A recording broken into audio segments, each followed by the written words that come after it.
కొందరికి ఎక్కడున్నా ఎక్కడికెళ్ళినా అరుదైన అవకాశాలు ఉంటాయి. వారు కేవలం పార్టీలు మారడమే కాదు, ఏకంగా రాష్ట్రాలను కూడా దాటేసి బంపర్ ఆఫర్లు కొట్టేస్తుంటారు. అలాంటి అరుదైన అవకాశం ఉన్న ఆ నేత ఎవరు? తన గురువుకే ధమ్కి ఇవ్వాలని చూస్తున్న ఆ నేతకు అందురానున్న గొప్ప అవకాశం ఏంటి?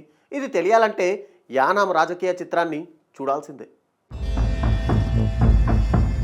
రాజధాని పాండిచ్చేరికి 800 కిలోమీటర్ల దూరంలో ఉన్న యానాం నియోజకవర్గంలో ఇప్పుడిప్పుడే కొత్త రాజకీయ సమీకరణాలు వస్తున్నాయి. గత ఎన్నికల వరకు యానాం నియోజకవర్గం పేరు చెబితే వినిపించే పేరు the one and only Malladi Krishnarao. 30 years ఇండస్ట్రీగా పేరున్న ఆయన యానాం రాజకీయాలను 3 దశకాలుగా శాసించారనే పేరుంది. ఇటు ఎమ్మెల్యేగా అటు మంత్రిగా కాంగ్రెస్ తర్వాత ఎన్ఆర్ కాంగ్రెస్లో ఒక వెలుగు వెలిగిన మల్లాడి 2021లో తాత్కాలిక రాజకీయ సన్యాసం తీసుకొని తన రాజకీయ వారసులుగా శిష్యులను నిలబెడతానని ప్రకటన చేశారు.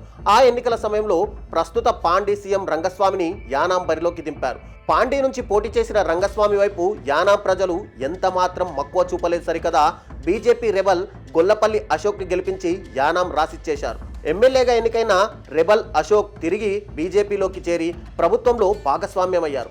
అప్పటి వరకు యానాం రాజకీయ నావ సజావుగా సాగుతుందనుకునే లోపు సడన్ గా మరో కుదుపు. అదే ఏపీ నుంచి మాజీ ఎమ్మెల్యే పొన్నాడ యానాం ఎంట్రీ ఇస్తున్నారనే పబ్లిసిటీ పీక్ స్టేజ్లో సాగుతుంది. ఉమ్మడి తూర్పుగోదావరి జిల్లా సరిహద్దుగా ఉన్న యానాం నియోజకవర్గం పాండిచ్చేరిలో ఉండడం తెలిసిందే.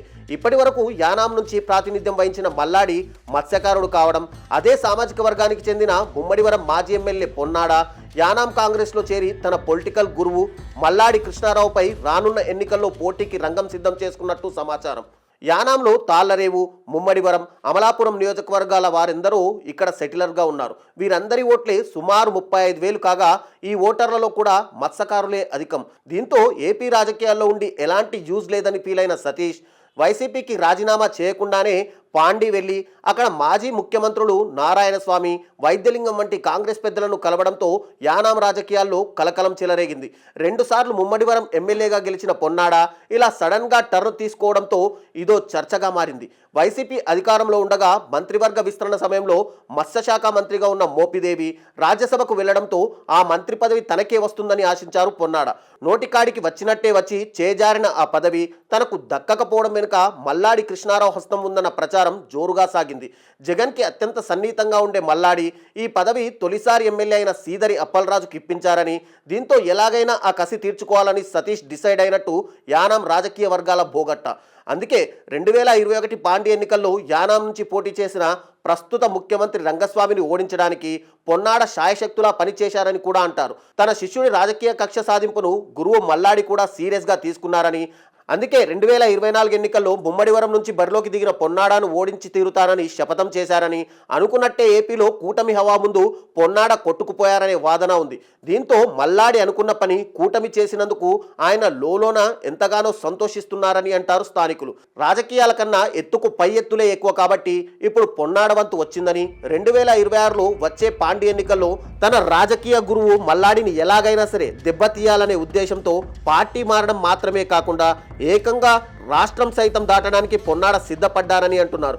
2009లో కాంగ్రెస్, 2019లో వైసీపీ ఎమ్మెల్యేగా 2 సార్లు గెలిచిన పొన్నాడ ఇప్పటి వరకు ఒక లెక్క, ఇకపై మరొక లెక్క అంటున్నారని యానాం రాజకీయ వర్గాల సమాచారం. ఇప్పటి వరకు తాను గెలవడానికి మాత్రమే ప్రయత్నించిన సతీష్ ఇక తన గురువు యానాంలో ఎలా గెలుస్తాడో చూస్తానని అంటున్నట్టు తెలుస్తోంది. ఇప్పటి వరకు కృష్ణారావు ఏ పార్టీలోనూ లేకపోవడం, 2026లో ఏ పార్టీ తరపున పోటీ చేస్తారో ఒక క్లారిటీ లేకపోవడంతో ఇవే తన ఆయుధాలుగా భావించి పొన్నాడ పథక రచన చేస్తున్నట్టు అంచనా వేస్తున్నాయి యానాం రాజకీయ వర్గాలు. అందుకే తన కాంగ్రెస్ పరిచయాలను పావులుగా వాడుకున్న పొన్నాడ సతీష్ ముందుగానే తన యానాం సీటు కన్ఫర్మ్ చేసుకున్నట్టు తెలుస్తుంది. రాష్ట్రం మారినా అక్కడంతా తెలుగు వాళ్ళే ఉన్నారు కాబట్టి ఇటు గురువును కొట్టి అటు యానాం ఎమ్మెల్యేగా గెలిచి 2 విధాల జెండా ఎగరవేయాలని పొన్నాడ చూస్తున్నారని అంటున్నారు. మరి ఈ గురు శిష్యుల పోరులో యానాంను గెలిచేదెవరో ఓడేదెవరో తెలియాలంటే కొన్నాళ్ళు వేచి చూడక తప్పదంటున్నారు అక్కడి ఓటర్లు.